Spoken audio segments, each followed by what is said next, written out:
Welcome back to Burning River Bushcraft. Today we're going to be taking a look at an ultra lightweight survival kit that only weighs 3¼ ounces.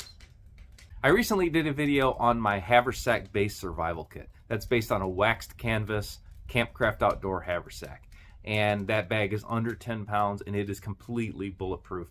Every item in there I would absolutely stake my life on. It's been proven over time, but you're talking about a 10-pound kit.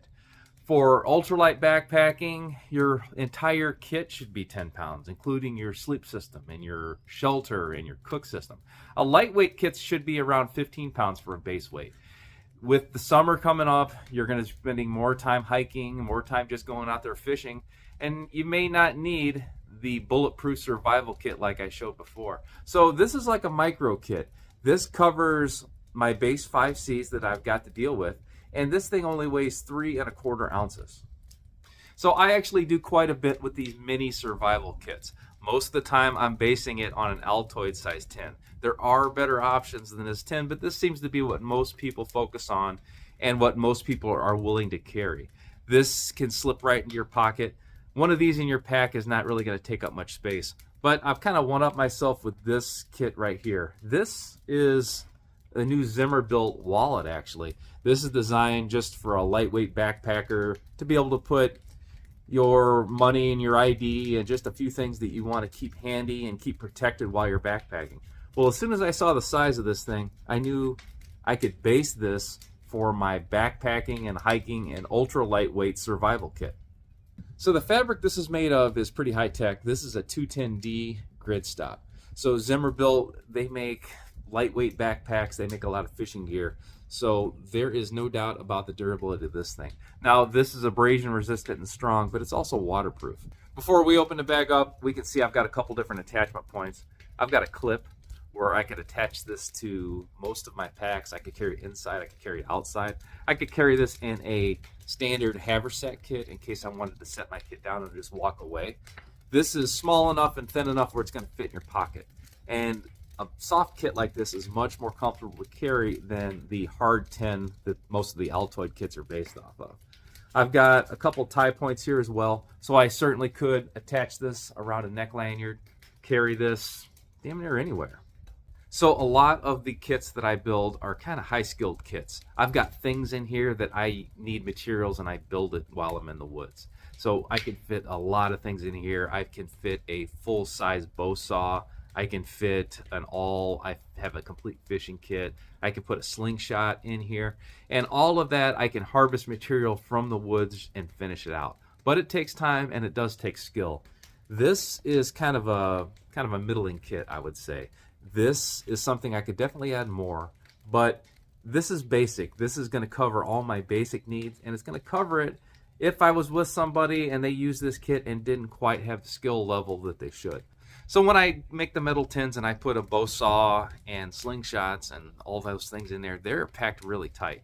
This one's not so much. I could fit more in here, and this is usable. When I open this up, I can access things, I can add things if I need to, but as soon as I open this, I just don't have things jumping out at me. So the first thing you're going to see is I've got paracord. I use smaller bank line on most of my kits, but this is actually kind of a survival paracord. This has a fire starter strand inside there. So this is 6 feet. This is enough to make shoelaces. I can make a belt. If I want to take this down, I have 7 individual strands plus my jacket. Plus I've got a fire starter strand in here. I could upgrade this to some of the newer styles, and then I would have access to snare wire, sewing cord, fishing cord, Kevlar line. And in future kits I might do that, but one arm span of 6 feet of paracord is going to do quite a bit for you. With the paracord out of the way, the next thing I can get out of here is going to be my ferro rod. And this is actually a pretty good sized ferro rod, especially for a small pocket sized lightweight survival kit. If I wanted to try to get this kit under 3 ounces, I would get a smaller version of this ferro rod, and that would probably get me there. This is not my main source of ignition. This is my main source of emergency ignition. So if I got wet or if I truly needed a fire, I would use this and the knife that's in my kit and make a fire in nearly any condition. So next thing out is going to be my mini big lighter. And this is going to be my main source of fire. With this, I can make fire from a open flame, which is going to be way easier, way faster. I don't have to process tinder material. This is going to work when it's wet. This is going to work when it's cold with a little bit of training. And even if I was to run out of fuel, I still have a source of a spark. So this is something that's vital to have if I was trying to cut weight and fit more items in and make a more advanced pocket survival kit. This is one of the first things I go without, actually. But for a low to intermediate skill kit, I'm always going to have one of these. So the next thing out of this personal survival kit is going to be my knife. And this is the Essie Pinch by James Gibson. So I make my own style. I've got a lot of these. I could make these lighter, but I just went with this one because it's already got a case on it. This has magnet retention, actually, so you don't have to worry about the knife coming out of its sheath. I could use a little bit of that paracord and make myself a lanyard, carry this thing around my neck in the event that I actually had to break into this kit. But this is solid, a solid little knife. I could do lighter. I could put my own design in, but you could definitely do a lot worse than this one. So because this Zimmerbuilt is a wallet, I've got a secondary pocket in here. And this is so that if you had just your ID or a credit card, you could keep that separate than cash and change and that kind of thing. So all the other items are going to be pretty firmly held in the back of this pouch. So I can certainly add more than I did, but just to keep things simple and to keep things easily accessible, I kind of cut it off when I did. So as I start to pull the items out of this secondary pocket, it'll really be in no particular order. So I do have a Grimm survival card. So I'm a Grimm affiliate, so I'm a big believer in these things. These are the size of a credit card. The back's adhesive, so I can stick this to something if I had a toolbox or a tackle box that I wanted to have survival gear with me. The tools all come off these cards, and then you can stick them back on. So in this case, I've got a gig or a spear point. So I can lash this, I can go hunting, and when I'm done, I just stick it right back on this backer and then give it a press, and it's going to be there till I need it next time. So this is the Joe Flowers card. I've got a bunch of them, and I'll mix them up. It doesn't really matter to me which one I have. This one's got a knife. I've got a tick puller. I've got a scoop tool, a stinger remover. I've got a drill. You saw the spear point. I've got needles. So next out of here is some water purification tablets. So these aqua tabs are on all of my lightweight survival kits. Even if just my filter failed, if my normal water filter was to fail on me, I'm going to have these as a backup. So I'm assuming I would have some type of water bottle or canteen, or I could find a trash resource. But if I can't, I've got a water container in this little kit as well. Next out of here is going to be my shelter component. So this is a Mylar space blanket. And this is the one-time use version. I carry a reusable space blanket in most of my bigger kits. This thing is definitely not reusable. This is like an origami thing. Once you open this up, you can forget about ever trying to get it back into that little bag again. I think this is like 56 by 80. So this is quite large.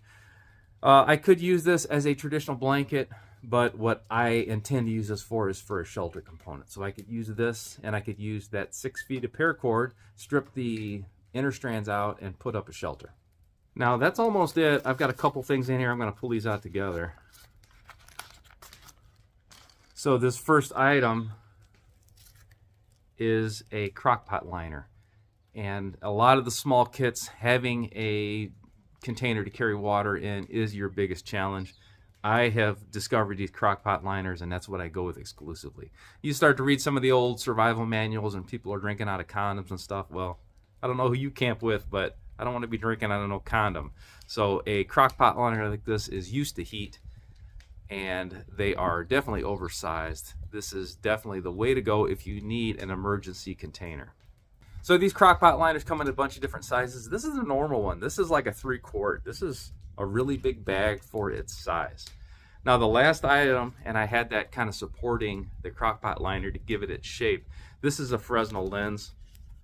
So this is going to be used as a third option to make fire. This is also useful for first aid.